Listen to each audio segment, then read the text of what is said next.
bermusabahah ya pada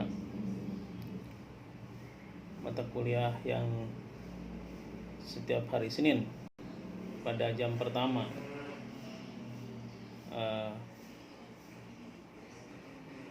Saya lihat jumlahnya sudah 30 orang. Kita mulai saja. Sebelumnya kita sudah membahas beberapa materi tentang definisi ya, definisi ulum Al-Quran, baik itu secara istilah maupun secara bahasa. Nah, selanjutnya kita juga sudah menjelaskan tentang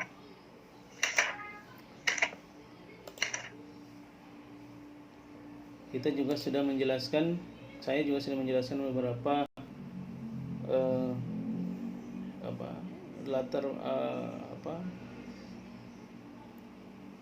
dasar hukum ya tentang ulum Al-Quran menurut para ulama ya. Dan kemudian ada cabang-cabang pokok bahasan dalam ulum Al-Quran ya. Yang pertama yaitu ilmu adab tilawat Al-Quran, yaitu ilmu yang menerangkan aturan dalam pembacaan Al-Quran ya. Kemudian ilmu tajwid, yaitu ilmu yang menerangkan cara-cara membaca Al-Quran, tempat memulai atau tempat berhenti atau wakaf. Kemudian ada ilmu mawatin an-nuzul ya, yaitu ilmu yang menerangkan tempat-tempat atau musim awal atau akhir turunnya ayat Al-Quran. Kemudian ilmu tawarikh nuzul, yaitu ilmu yang menerangkan dan masa dan urutan turun ayat satu demi satu dari awalnya akhir turunnya ayat Al-Quran. Kemudian ilmu asbabun nuzul, yaitu ilmu yang menerangkan sebab-sebab turun ayat Al-Quran. Kemudian ilmu qiraat, yaitu ilmu yang menerangkan ragam qiraat membaca Al-Quran. Ilmu gharib Al-Quran, yaitu ilmu yang menerangkan makna kata-kata yang ganjil yang tidak terdapat dalam kitab-kitab konvensional ya, atau tidak terdapat dalam percakapan sehari-hari. Kemudian ada ilmu i'rab Al-Quran, yaitu ilmu yang menerangkan harakat Al-Quran dan bukan sebuah kata dalam kalimat. Kemudian ilmu wujuh wan najair ya, ilmu yang menerangkan kata-kata Al-Quran yang mempunyai makna lebih dari satu. Kemudian ada ilmu ma'rifat al-muhakkam al-mutasabih ya, itu ilmu yang menerangkan ayat-ayat yang dipandang muhkam dan yang dipandang mutasabih ya. Ilmu nasih wa al-mansuh, yaitu ilmu yang menerangkan ayat-ayat yang mansuh oleh sebagian mufasir. Nah, selanjutnya ada ilmu Badaul Al-Quran, yaitu yang menerangkan keindahan susunan bahasa Al-Quran. Ada ilmu Izaz Al-Quran, yaitu ilmu yang menerangkan segi-segi kekuatan Al-Quran. Ilmu Tanasub Al-Quran, yaitu ilmu yang menerangkan kepersesuaian antara sesuatu ayat dengan ayat sebelum dan sesudahnya. Kemudian ilmu Tanasub Al-Quran, yaitu ilmu yang menerangkan persesuaian antara suatu ayat dengan ayat sebelumnya dan sesudahnya. Ilmu Aqsam Al-Quran, yaitu ilmu yang menerangkan arti dan maksud sumpah Allah yang terdapat dalam Al-Quran. Ilmu Amsal Al-Quran, yaitu ilmu yang menerangkan perumpamaan-perumpamaan Al-Quran. Ilmu Zadal Al-Quran, yaitu ilmu yang menerangkan macam-macam perdebatan yang telah dihadapkan Al-Quran kepada segenap kaum musyrikin dan kelompok lainnya. Ini cabang-cabang pokok bahasan Al-Quran ya, dalam ulum Al-Quran. Kemudian ada dalam perkembangan ulum Al-Quran itu ada fase sebelum komunikasi, qabla at-tadawin ya. Kemudian juga ada masa kodifikasi ya, dan ada pasca kodifikasi. Nah, dalam fase sebelum kodifikasi, Al-Quran lebih sudah merupakan benih yang munculnya sangat dirasakan semenjak Nabi masih ada ya. Terutama seperti yang diceritakan oleh Abdurrahman As-Sulami. Jadi ada kebiasaan untuk tidak berpindah kepada ayat lain sebelum benar-benar dapat memahami dan mengamalkan ayat yang sedang dipelajarinya. Jadi fokus dulu satu ayat ya. mereka mempelajari, para sahabat ini mempelajari sekaligus menggunakan ayat yang sedang dipelajarinya itu. Sebabnya mengapa misalkan Ibnu Umar memerlukan waktu 8 tahun ya hanya untuk menghafal surat Al-Baqarah. Jadi memang tidak, waktu itu fokusnya lebih ke penerapan ya Al-Qur'an ya. Ini sebelum verifikasi kan. Maka tidak ada target untuk menghafal harus berapa tahun, harus berapa bulan dan berapa tahun. Jadi Ibnu Umar saja memerlukan 8 tahun untuk menghafal surat Al-Baqarah saja ya. Kemudian kegairahan para sahabat untuk mempelajari dan mengamalkan Al-Quran lebih kuat lagi ketika Nabi hadir di tengah-tengah mereka. Jadi inilah yang mendorong Ibnu Taimiyah untuk mengatakan bahwa Nabi sudah menjelaskan apa-apa yang menyangkut penjelasan Al-Quran kepada para sahabatnya. Beberapa riwayat di bawah ini membuktikan adanya penjelasan kepada Nabi kepada para sahabat menyangkut penafsiran Al-Quran. Ada riwayat Tirmizi ya, kemudian ada riwayat seperti yang Rasulullah SAW katakan, innal maghduba alaihim humul yahudu wa innad dallin humud nasara. Yang dimaksud dengan orang-orang yang dimurkai Allah adalah orang-orang Yahudi, sedangkan yang dimaksud dengan orang-orang yang tersesat adalah orang-orang Nasrani. Kemudian ada riwayat yang disebutkan oleh Tirmizi dan Ibnu Hibban di dalam sahihnya dari Ibnu Mas'ud yang mengatakan bahwa Rasulullah SAW bersabda, as-salatul wusta salatul asr. Yang dimaksud dengan salat wusta adalah salat asar. Kemudian riwayat yang disebutkan oleh Ahmad, Al-Bukhari, Muslim, yang lainnya dari Ibnu Mas'ud menceritakan bahwa allazina amanu wa lam yalbisu imanahum bidzulmin. Orang-orang yang beriman dan tidak mencampur adukan iman mereka dengan kezaliman yang syirik ya. Nah, ini contoh-contoh yang di penafsiran lainnya menjadi materi pokok landasan utama kitab-kitab tafsir di Al-Matsur ya. Nah, kemudian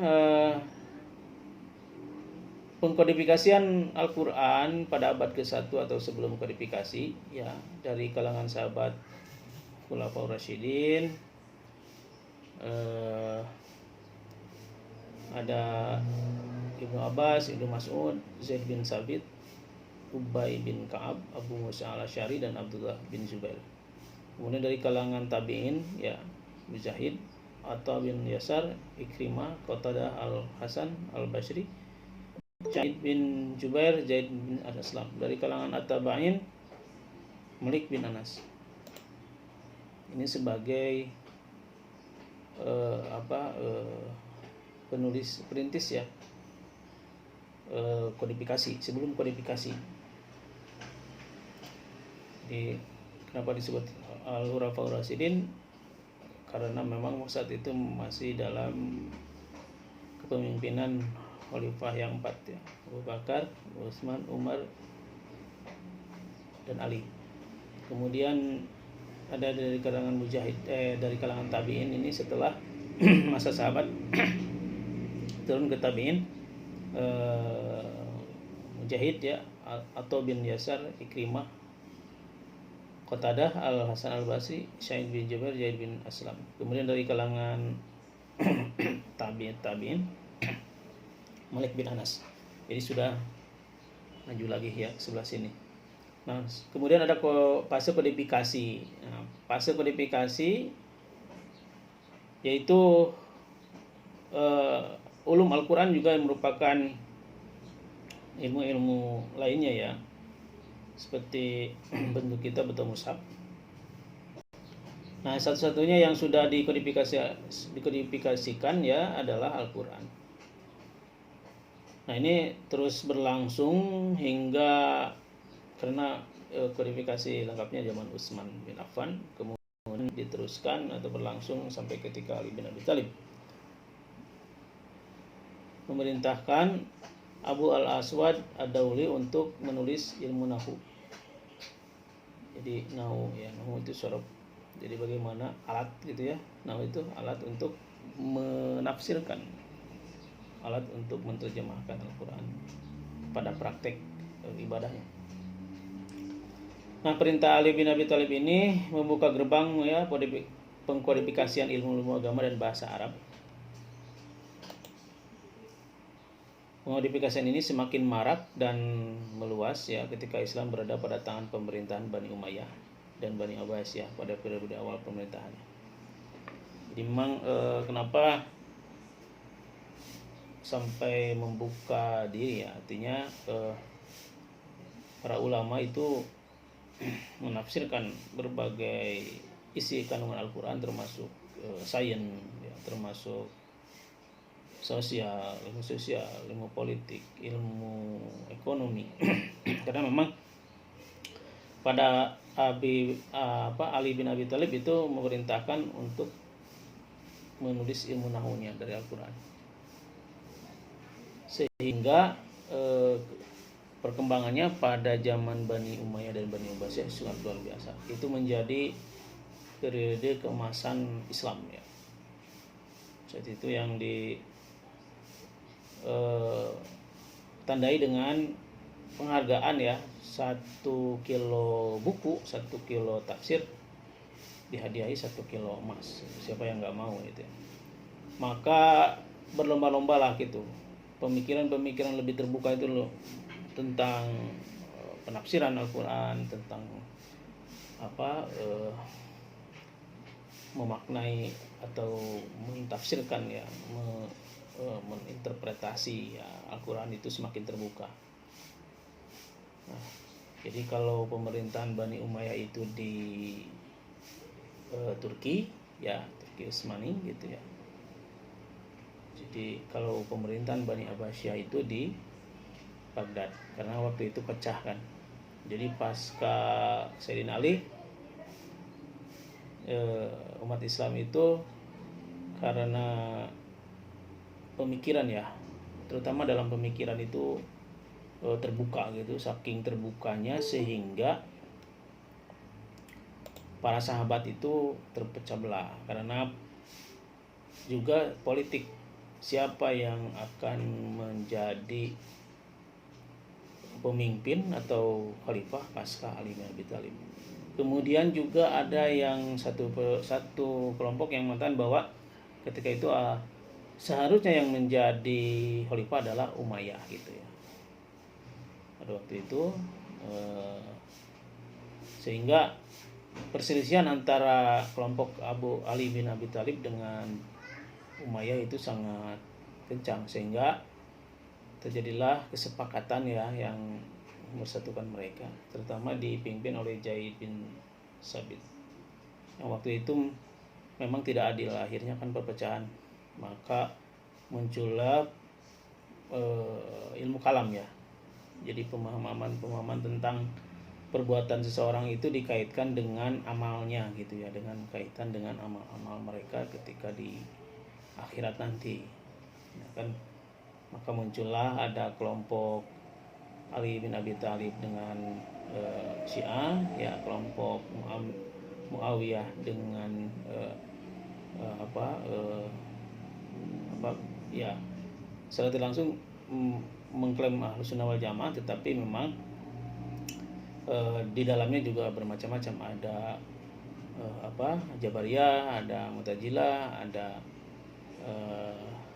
Khawarij ya. Yang Khawarij itu tidak diantara Ali dan Muawiyah.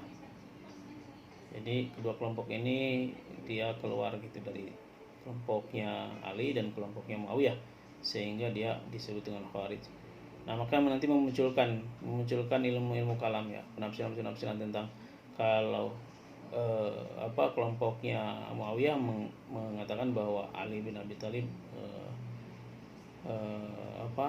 akan masuk neraka, sama dengan konsep Syiah juga mengandang bahwa Muawiyah adalah penjahat yang sudah membunuh Sayyidina Ali kan. Waktu itu Sayyidina Ali itu dibunuh ketika sedang sholat subuh ya, dan itu ditenggarai oleh kelompoknya Muawiyah karena masa kepemimpinan khalifah yang paling sebentar adalah Ali bin Abi Thalib, karena memang waktu itu sudah tidak ada sandaran kepada Rasulullah, kepada Abu Bakar juga ya, Utsman, Umar. Akhirnya pertentangan itu terjadi hingga menjadikan pertentangan ilmu kalam atau pertentangan tentang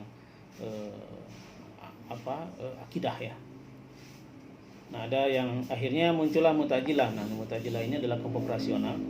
Jadi yang berbuat baik masuk surga, berbuat jahat masuk neraka. Ketika Ali berbuat baik, maka kelompok Ali masuk surga. Ketika kelompok Ali berbuat jahat, maka dia masuk neraka. Begitupun dengan kelompok Muawiyah. Ketika kelompok Muawiyah dia berbuat baik, maka masuk surga, dan ketika kelompok Muawiyah berbuat jahat, dia masuk neraka. Nah, ini kaum rasional ya, yang sampai saat ini ada nanti strukturnya. Jadi hingga terjadilah struktur-struktur tentang akidah ya, termasuk karena keterbukaan tadi sebetulnya oleh Ali sendiri tentang ilmu nahwu Al-Quran ya. Jadi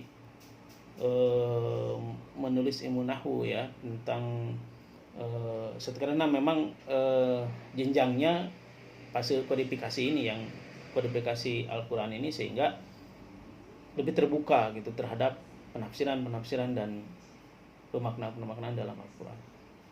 Nah, hingga akhirnya kelompok itu ya terbelah kan, ada yang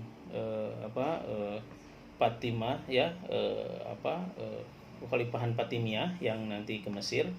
Nah, nanti ketika Fatimiyah itu lebih juga ke Iran ya. Akhirnya kan juga berkumpul di Iran ya. Di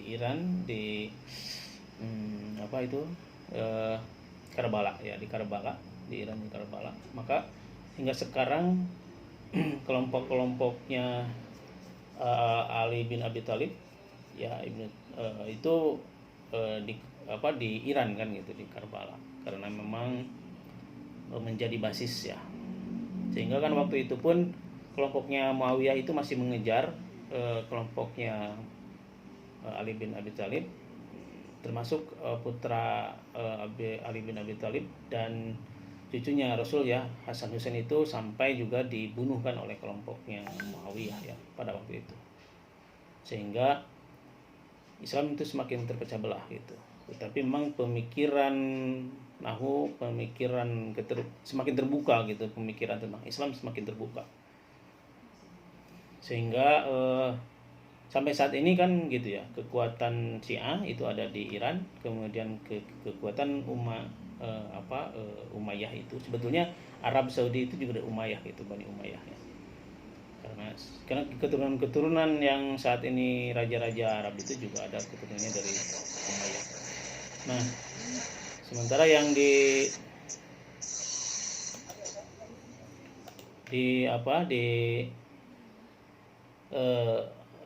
Turki, sehingga Bani Umayyah ini kan meluas gitu ya, sampai ke Turki, sampai ke Cordoba, ke Spanyol. Maka terbentuklah nanti ketika muncul di Turki menjadi Bani Umayyah, Kekhalifahan Utsmaniyah ya, karena itu kaitannya dengan kenapa dulu Turki itu sangat mendukung Arab ya, karena mendukung Arab Saudi, karena memang sejarahnya gitu ya. Jadi yang membangun Makkah, membangun Masjid Nabawi, Makam Rasul itu adalah Kekhalifahan Utsmaniyah ya, Utsmaniyah Turki, karena memang kaya gitu. Utsmaniyah Turki itu sampai kan menguasai wilayah Eropa Timur gitu ya, bahkan Eropa, Spanyol itu kan Eropa ya. Tuh. Sehingga fase kodifikasi ini adalah fase di mana Al-Quran lebih terbuka ya untuk pemaknaan dan perjalanannya. Yang ini pengkodifikasian ini membuka gerbang ya ilmu agama dan terutama bahasa Arab. Karena kita ketahui bahwa dalam ilmu filsafat Islam ya juga dikenal para filsufnya itu yang dari kalangan ulama-ulama ya, yang terbanyak juga Syiah ya, terutama misalkan Ibn Sina juga sebetulnya juga dia keturunannya dari keturunan Syiah, keluarga Syiah ya. Al-Kharizmi ya, terus kemudian apa uh, al Khawarij, awal Harizmi ya, al Kharizmi, kemudian juga para filsuf ya yang lain ya, Al-Kindi, Al-Farabi, itu semua ya kebanyakan dari sini, dari pemaknaan, pengkodifikasian Al-Quran menjadi ilmu-ilmu agama dan bahasa Arab itu. Nah, pengkodifikasian ini semakin marak dan meluas ketika Islam berada pada tangan pemerintahan Bani Umayyah dan Bani Abbasiyah. Jadi setelah itu berkembang gitu ya pemikiran-pemikiran itu, sehingga pada abad ke 2 atau Hijriah atau abad ke-6 ke-7 ya Masehi itu menjadi masa keemasan Islam, sedangkan di Eropa itu masa kegelapan yang disebut dengan The Dark ya, itu yang pada masa saat itu. Sehingga maka perkembangan ulum Al-Quran pada abad kedua Hijriah ini tentang masa penyusunan ilmu agama yang dimulai sejak permulaan abad kedua Hijriah, para ulama memberikan prioritas atas penyusunan tafsir, sebab tafsir merupakan induk ulum Al-Quran. Di antara ulama abad ke-2 Hijriah ini menyusun tafsir ialah Syu'bah Al-Hajjaj ya pada 1600 Hijriah ya. Kemudian Sufyan bin Uyainah pada abad ke-198 Hijriah. Kemudian Sufyan At-Tasauri 161 Hijriah dan Waqi bin Al-Jarrah ya. Ini antara 128 sampai 197 Hijriah. Nah, ada juga Muqatil bin Sulaiman pada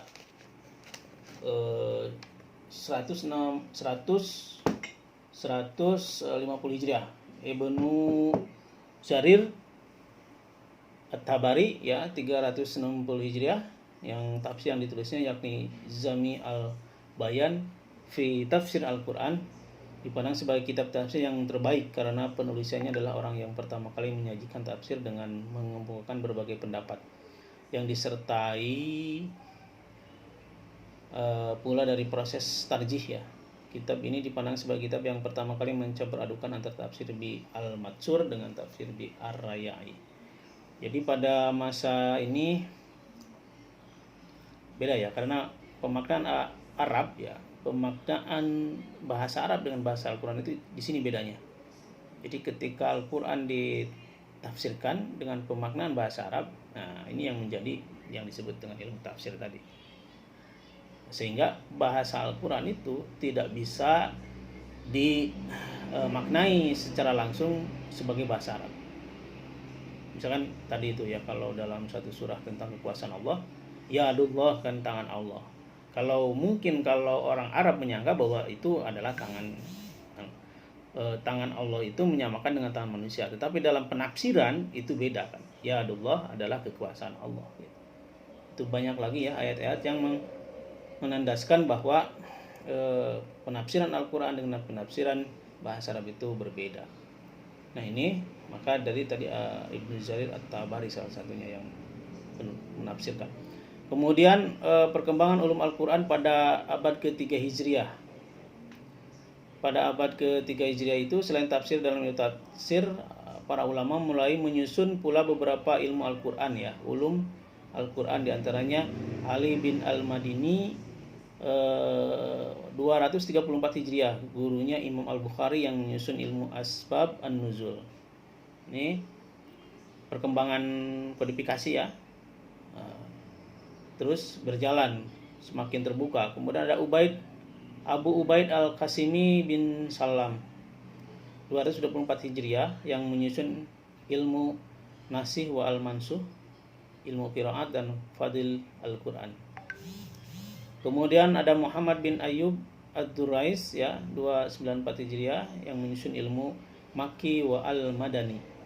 Kemudian ada Muhammad bin Khalaf al-Marzuban 309 Hijriah yang menyusun kitab Al-Hawi fi Ulum Al-Quran. Nah, selanjutnya ada perkembangan ulum Al-Quran pada abad keempat Hijriah. Nah, pada abad keempat Hijriah ini mulai disusun ilmu Gharib Al-Quran dan beberapa kitab ulum Al-Quran yang memakai istilah ulum Al-Quran. Di antara ulama yang menyusun ilmu-ilmu itu adalah Abu Bakar As-Sijistani ya 330 Hijriah yang menyusun kitab Gharib Al-Quran. Kemudian Abu Bakar Muhammad bin Al-Qasim Al-Anbari 328 Hijriah yang menyusun kitab Ajaib Ulum Al-Quran. Nah, di dalam kitab itu ia menjelaskan perihal 7 huruf sab'ah ahruf ya, penulisan mushaf, jumlah bilangan surat, ayat-ayat dalam surat Al-Quran. Kemudian ada Abu Al-Hasan Al-Asy'ari 320 Hijriah yang menyusun kitab Al-Muhtazan fi Ulum Al-Quran. Kemudian ada Abu Muhammad Al-Qasab Muhammad bin Ali Al-Qurhi ya 360 Hijriah yang menyusun kitab Nukut Al-Quran adalah Al-Balayan fi Anwa Al-Ulum wa Al-Hakam Al-Munawiyah Al-Ikhtifaq Al-Anam. Kemudian perkembangan ulum Al-Quran pada abad ke-5 Hijriah. Nah, karena ini sudah mulai terus ya perkembangannya, maka disusun ilmu i'rab Al-Quran dalam satu kitab. Di samping itu penulisan kitab-kitab ulum Al-Quran masih terus dilakukan oleh ulama masa ini. Di antara ulama yang berjasa dalam pengembangan ulum Al-Quran pada masa ini adalah Ali bin Ibrahim bin Sa'id Al-Hufi 430 Hijriah, kemudian Abu Amr Ad-Dani ya 444 Hijriah, kemudian ini Abu Amr Al-Dani ini menyusun kitab At-Tafsir, Qiraat, As-Sab'i dan kitab Al-Muhkam fi An-Nakah ya. Kemudian perkembangan ulum Al-Quran pada abad ke-6 Hijriah itu, pada abad 6 Hijriah terdapat ulama yang meneruskan pengembangan ulum Al-Quran ini. Juga terdapat ulama yang mulai menyusun ilmu Mubhamat Al-Quran. Di antaranya adalah Abu Al-Qasim bi Abdurrahman As-Suhaili ya 581 Hijriah yang menyusun kitab Mubhamat Al-Quran. Kitab ini menjelaskan maksud kata-kata Al-Quran yang tidak jelas apa atau siapa yang dimaksudkan. Kemudian Ibnu Al-Zawji 597 Hijriah yang menyusun kitab Bunul Al-Afnan fi Ajaib ya Al-Quran dan kitab Al-Mujtaba fi Ulum Tata Al-Aqwil Al-Quran. Kemudian perkembangan ulum Al-Quran pada abad ke-7 Hijriah. Nah, pada abad ke ini ilmu Al-Quran terus berkembang dengan mulai tersusunnya ilmu majaz Al-Quran. Jadi kalau tadi ada i'rab ya, mulai dari i'rab ya, kemudian sekarang majaz ya, dan ilmu qiraat. Di antara ulama abad ke-7 ini adalah terutama ini perhatian ya terhadap ilmu qiraat, di antaranya Al-Muddin Asy-Syakhi ya As-Sakwi. Ini kitabnya dikenal dengan kitab Qiraat Hidayat Al-Murtab fi Al-Mutasyabbih. Kitab ini dikenal pula dengan nama Majhumal Al-Syakwiyah. Ia pun mempunyai sebuah kitab mengenai ilmu ini. Kitabnya ini bernama Jamal Al-Qura. Nah, Ibnu Abdul As-Salam ini yang terkenal dengan nama Al-Aiz ya 660 Hijriah yang mempelopori penulisan ilmu majaz Al-Quran dalam satu kitab.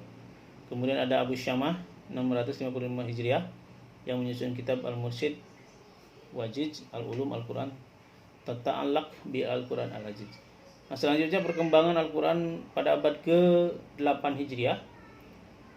Ada penyusunan ilmu baru tentang Al-Quran. Ini sudah mulai baru ya penyusunannya.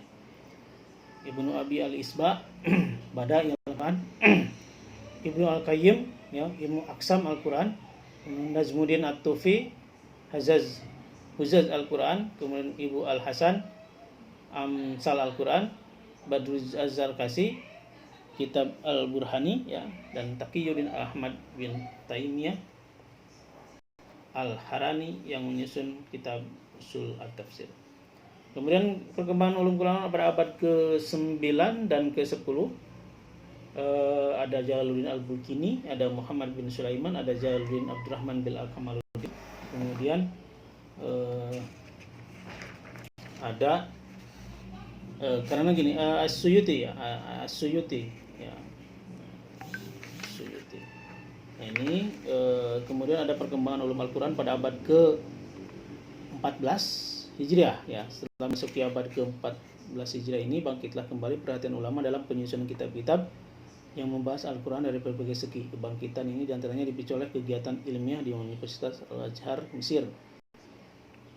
Terutama ketika universitas ini membuka jurusan-jurusan bidang studi yang menjadikan tafsir dan hadis sebagai salah satu jurusannya.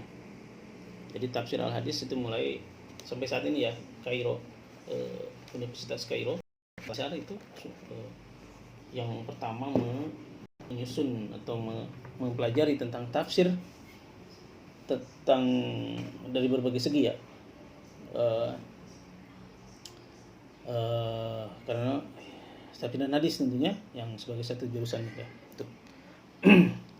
Ada sedikit pengembang tema pembahasan yang dihasilkan para ulama yang pada abad ke-14 ini, bahwa pengembangan itu antaranya berupa penerjemahan Al-Quran ke dalam bahasa-bahasa azam. Pada abad ini perkembangan ulum Al-Quran diwarnai oleh usaha-usaha menebarkan keraguan di besar Al-Quran yang dilakukan oleh kalangan orang orientalis atau oleh orang Islam sendiri yang dipengaruhi oleh orientalis.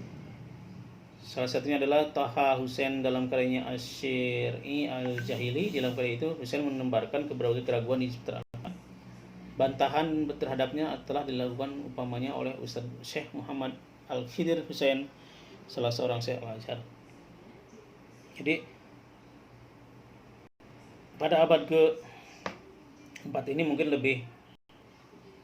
sudah lebih terbuka lagi ya, ketika Al-Quran, ketika ada yang menulis juga itu ya, ada yang menulis tentang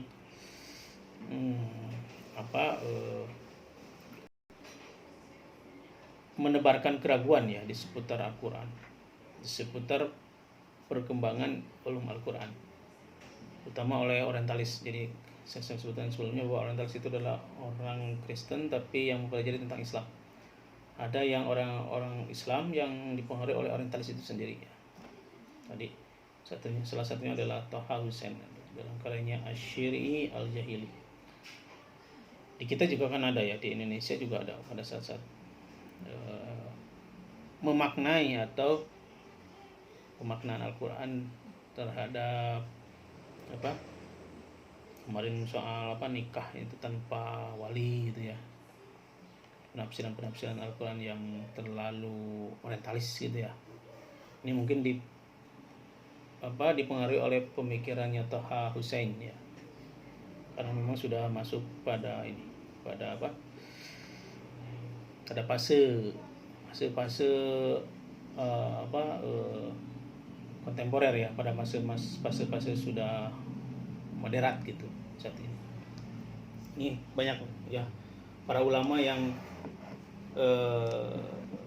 menulis ulum Al-Quran. Nah selanjutnya nanti juga ada ringkasan ya, penulisan atau ulum Al-Quran, tapi nanti secara ini gamblang. Nah selanjutnya ini harusnya sudah masuk pada materi sejarah ya, turun dan penulisan Al-Quran, tapi memang kemarin cukup bukan tentu ya, tapi saya menjelaskan juga pemahaman lain ya, materi-materi lain yang bisa diserap oleh Anda untuk agar tidak terlalu kadang-kadang kan kalau tidak saya sampaikan nanti juga lupa, atau ketika ada soal di UTS atau di UAS ada soal itu, nanti disampaikan, Pak kok soal itu nggak ada, padahal sebetulnya itu sudah kelewat itu soal pembahasan itu. Nah selanjutnya adalah sejarah turun dan penulisan Al-Quran. Kemarin pengertian etimologi ya, Al-Quran meskipun berbeda pendapat para ulama dari berbagai sisi ya, isi tikok ya, melafalkan hamzah dan tidak, apakah yang merupakan kata sifat atau kata kejadian. Para ulama yang mengatakan bahwa cara melafalkan menggunakan hamzah pun telah terpecah menjadi dua pendapat. Yang pertama pendapatnya Al-Lihyani bahwa kata Al-Quran merupakan kata kejadian dari kata dasar qara'a, membaca, sebagaimana kata rujhan dan gufran. Jadi sebagaimana kata rujhan dan gufran, kata kejadian ini kemudian dijadikan sebagai nama bagi firman Allah yang diturunkan kepada Nabi kita Muhammad SAW. Nah, penamaan ini masuk ke dalam kategori tasmiyah al-maf'ul bi al-masdar, penamaan isim maf'ul dengan isim masdar. Nah, ini merujuk pada surat Al-Qiyamah ayat 17 sampai 18. Inna alaina jam'ahu wa qur'anahu fa idza qara'nahu fattabi' qur'anahu. Sesungguhnya atas tanggungan kamilah mengumpulkannya di dalam dan membuatmu pandai membacanya. Qur'anahu ya, wa qur'anahu fa idza qara'nahu, apabila kami telah selesai membacakannya, fattabi, maka ikutilah Qur'anahu, bacaannya itu. Di dalam surat ini makna Al-Quran secara bahasa ya, ada yang berasal dari qira'a itu. Jadi dalam surat Al-Qiyamah ayat 17 sampai 18 ini menerangkan sesungguhnya kamilah, kan kata Allah, tanggungan kamilah gitu, mengumpulkannya di dalam dan membuatmu pandai membacanya. Apabila telah selesai membacanya, maka ikutilah bacaannya. Nah itu, jadi makna Al-Quran. Kemudian sebagai dari mereka di antara Al-Juzaj menjelaskan bahwa Al-Quran merupakan kata sifat yang berasal dari kata dasar Al-Qur ya, Al-Qur ya, Al-Qur ya, yang artinya menghimpun. Nah, kata sifat ini kemudian dijadikan nama bagi firman Allah yang diturunkan kepada Nabi Muhammad karena kitab itu terhimpun surat, ayat, kisah, perintah, dan larangan, atau karena kitab ini menghimpun intisari kitab-kitab suci sebelumnya. Nah, para ulama mengatakan bahwa cara melafalkan kata Al-Quran dengan tidak menggunakan hamzah pun terpecah menjadi dua kelompok. Jadi kalau Al-Qur ya, Al-Quran, maka ada tanda curug kan di atasnya hamzah ya. Nah, ini ada dua kelompok. Sebagian dari mereka diantaranya adalah Asy'ari, mengatakan bahwa kata Al-Quran diambil dari kata kerja qarana, menyertakan, karena Al-Quran menyertakan surat, ayat, dan huruf-huruf. Jadi kata Al-Asy'ari itu, bahasa atau kata Al-Quran itu diambil dari kata qarana ya, menyertakan semua ayat-ayatnya, ayat, huruf, surat. Kemudian ada Al-Fara. Menurut Al-Fara menjelaskan bahwa Al-Quran diambil dari kata dasar qara'ain ya, penguat, karena Al-Quran terdiri dari ayat-ayat yang saling menguatkan dan terdapat kemiripan antara satu ayat dan ayat-ayat lainnya. Nah, pendapat lain bahwa Al-Quran sudah merupakan sebuah nama personal, Al-Alam Asy-Syakhsi ya, bukan merupakan derivasi bagi kitab yang telah diturunkan kepada Nabi Muhammad SAW. Nah, para ulama telah menjelaskan bahwa penamaan itu menunjukkan bahwa Al-Quran telah menghimpun intisari kitab-kitab Allah yang lain, bahkan seluruh ilmu yang ada. Hal ini sebagaimana telah disyaratkan oleh firman Allah dalam surat An-Nahl ayat 38, ayat 89, dan surat Al-An'am ayat 38 ya. Wa nazzalna 'alaikal kitaba tibyanan likulli syai'in. Wa nazzalna, dan ketika kami turunkan, alaikal kitab, kepadamu kitab, yaitu Al-Quran, tibyanan, untuk menjelaskan ya, tibyanan likulli syai'in, terhadap sesuatu. Kemudian dalam surat Al-An'am ayat 38, ma farratna fil kitabi min syai'in. Ma farratna, apa, tidaklah kami alfakan, tidaklah kami lupakan, misalnya fi kitabi, jadi sesuatu kitab atau Al-Quran itu, min syai'in, di dalam Alkitab. Jadi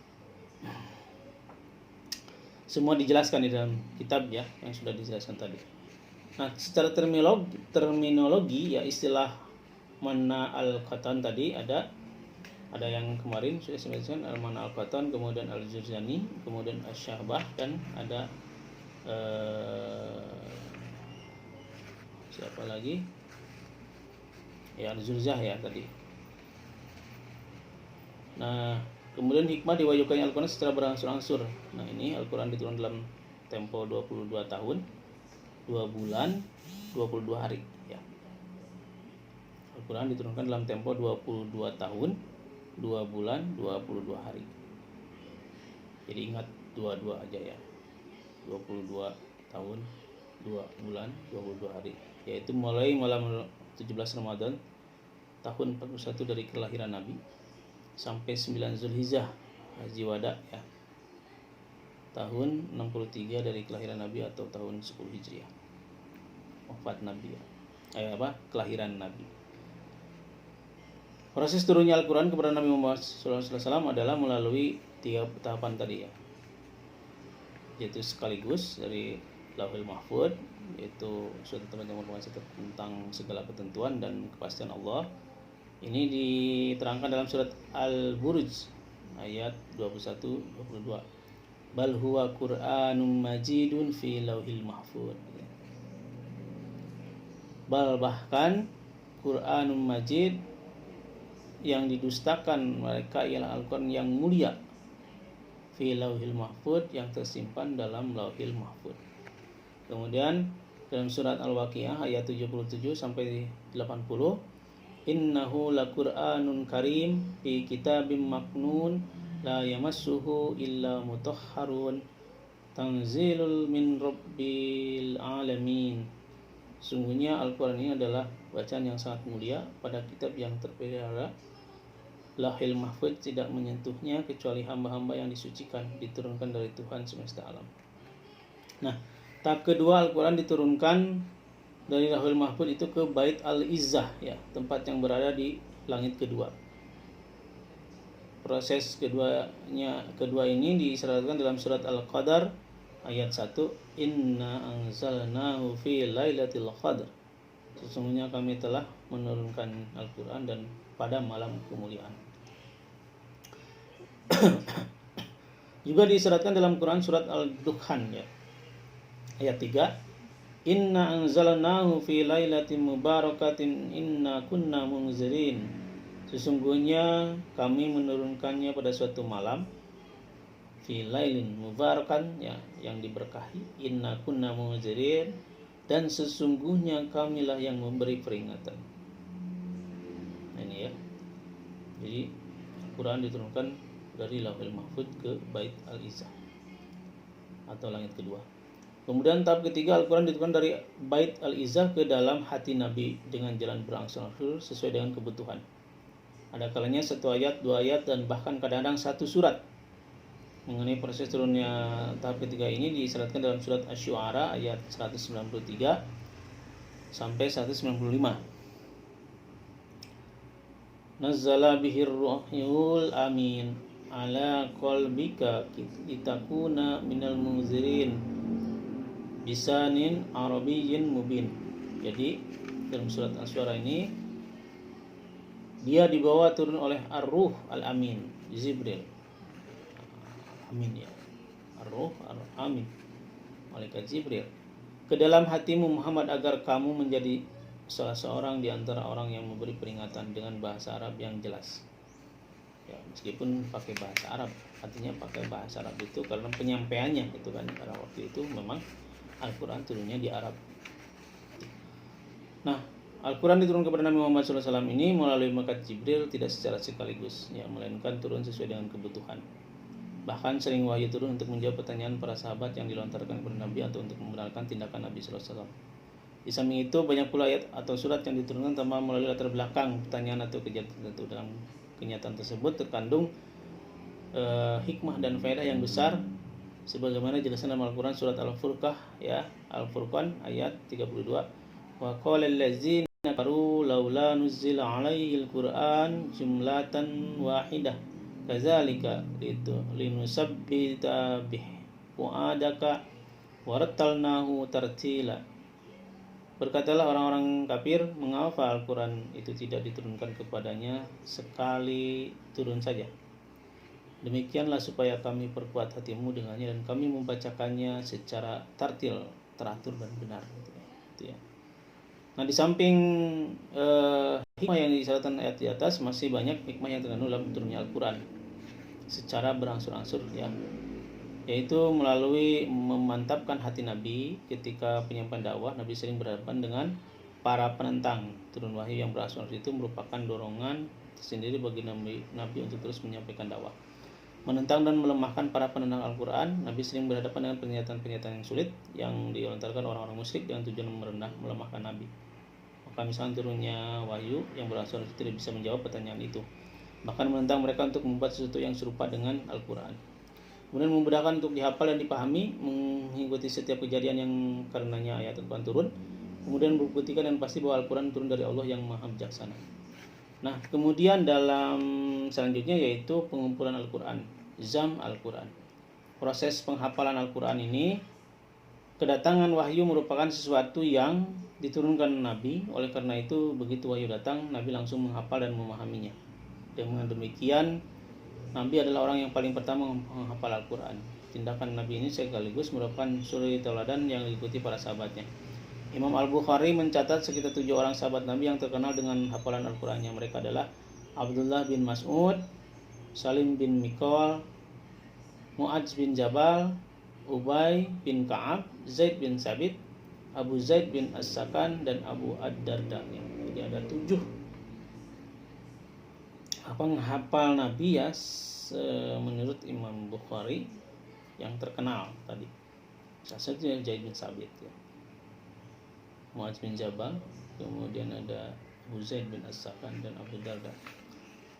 Nah, penyebutan ketujuh sahabat itu kaitannya dengan penghafalan Al-Quran terkesan tidak rasional dan realistis, mengingat selain 7 sahabat itu sahabat-sahabat yang juga ikut menghafal Al-Quran, masuk ketika Nabi masih ada. Bahkan di kalangan sahabat wanita juga terdapat sebagai penghafal Al-Quran seperti Aisyah, Hafsyah, Ummu Salah, dan Ummu Warakah.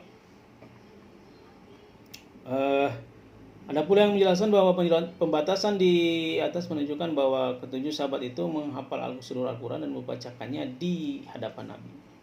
Jadi sanadnya langsung kepada Nabi, sedangkan para penghafal selain ketujuh sahabat itu tidak memiliki karakteristik sanad kepada Nabi. Jadi yang 7 itu yang lebih menjadi rujukan atau sanad yang sahih, ya, itu yang mutawatir, karena memang dianggap yang langsung berhadapan dengan Nabi. Jadi Nabi yang mengeceknya.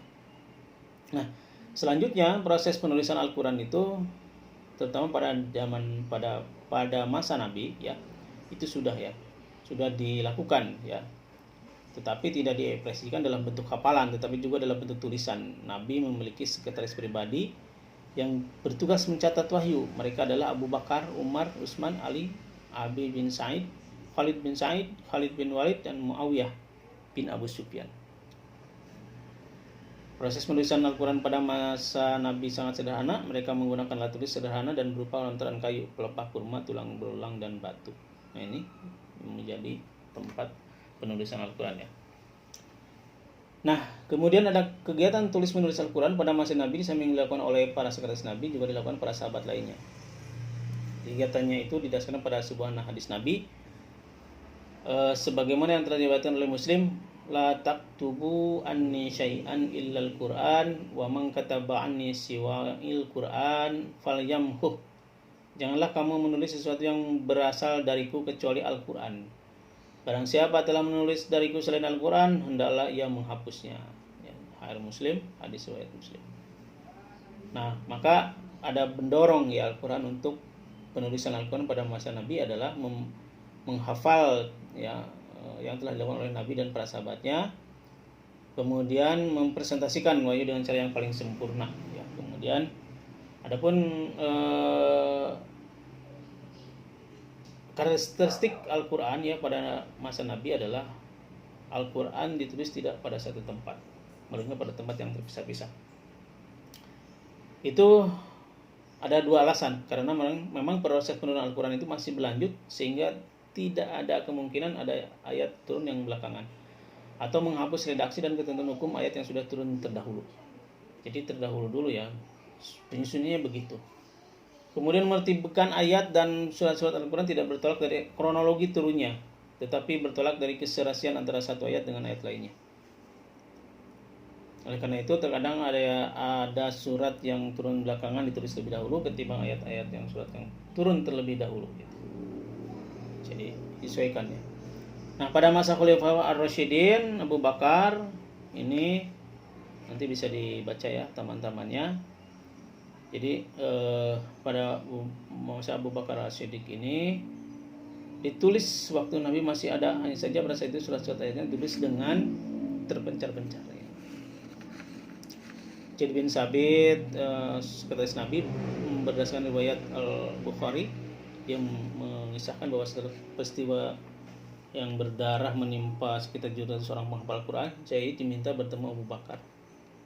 Turut hadir dalam pertemuan itu Umar bin Khattab. Abu Bakar membuka pertemuan itu dengan mengatakan, Umar telah mendatangiku dan mengatakan bahwa peperangan Yamamah telah berlangsung sengit dan meminta korban sejumlah ekor. Jadi waktu itu zaman Abu Bakar itu Al-Quran itu sudah penghafal Al-Quran sudah sedikit ya, sudah banyak yang meninggal dunia karena mati syahid gitu ya, 700. Jadi dikhawatirkan itu terpecah atau tidak ada datanya. Nah, kemudian dilakukanlah pengkodifikasian ya, mulai menghimpun gitu kan. Nah, setelah Abu Bakar wafat ya, sub Al-Quran itu disimpan Khalifah Umar bin Khattab. Ketika Umar, mushaf itu disampaikan oleh Hafsah, bukan oleh Utsman bin Affan sebetulnya katanya. Jadi sebagai khalifah yang menggantikan Umar, timbul pertanyaan mengapa mushaf itu tidak diserahkan kepada khalifah setelah Umar. Pertanyaan itu karena memang hanya Umar, menurut Jurzur, mempunyai pertimbangan lain, yaitu bahwa sebelum wafat Umar memberikan kesempatan pada 6 sahabat untuk bermusyawarah memilih salah seorang di antara mereka untuk menjadi khalifah. Kalau Umar memberikan mushaf yang ada padanya kepada salah seorang di antara 6 sahabat itu, ya khawatir hal tersebut diinterpretasikan sebagai dukungan kepada sahabat yang memegang mushaf. Padahal Umar ingin memberikan kebebasan sepenuhnya kepada 6 sahabat itu untuk memilih di antara mereka layak menjadi khalifah. Ia menyerahkan mushaf itu kepada Hafsah yang lebih dari layak memegang mushaf yang sangat dinilai. Terlebih lagi ia adalah istri Nabi dan sudah menghafal Al-Quran secara keseluruhannya. Nah, baru pada masa Utsman bin Affan berupa hadis Nabi yang diriwayatkan oleh Bukhari tentang alasan menyebabkan diambil langkah selanjutnya dalam menetapkan bentuk Al-Quran, mengisyaratkan bahwa perbedaan kedua dan qiraat terdapat dalam salinan Al-Quran yang pada masa Utsman bin Affan di berbagai wilayah disahkan kepada kita bahwa pengiriman ekspedisi militer Armenia berisilah tentang Al-Quran muncul kalangan tentara Muslim. Nanti bisa dibaca ya sebagian karena memang berhubung waktu. Jadi nanti ada pengkodifikasian Al-Quran pada masa Abu Bakar dan pada masa Utsman ya. Jadi pada masa Abu Bakar itu memotivasi penulisannya adalah khawatir sinarnya Al-Quran dengan sahihnya beberapa penghafal Al-Quran pada perang Yamamah ya. Kemudian Abu Bakar melakukannya dengan mengumpulkan tulisan-tulisan Al-Quran yang terpencar-pencar pada pelepah kurma, kulit, tulang dan sebagainya. Nah, pada masa Utsman bin Affan itu memotivasi penulisannya karena terjadinya banyak perselisihan di dalam cara membaca Al-Quran atau qiraat. Kemudian Utsman melakukannya dengan menyederhanakan tulisan mushaf pada 1 huruf dari 7 huruf yang dengannya Al-Quran turun. Nah, ini ya perbedaan yang mencolok antara pada zaman mushaf pada zaman Abu Bakar dan pada zaman Utsman bin Affan. Silakan kalau ada yang mau bertanya. Assalamualaikum, Pak. Assalamualaikum warahmatullahi wabarakatuh. Maaf Pak, ini waktunya udah habis. Oh ya, tadi saya sudah sampaikan. Ya, Mohon maaf ya Pak. ya. Tadi sudah saya sampaikan bahwa saya ini juga sebentar lagi sudah beres itu waktunya. Terima kasih Pak. Ya.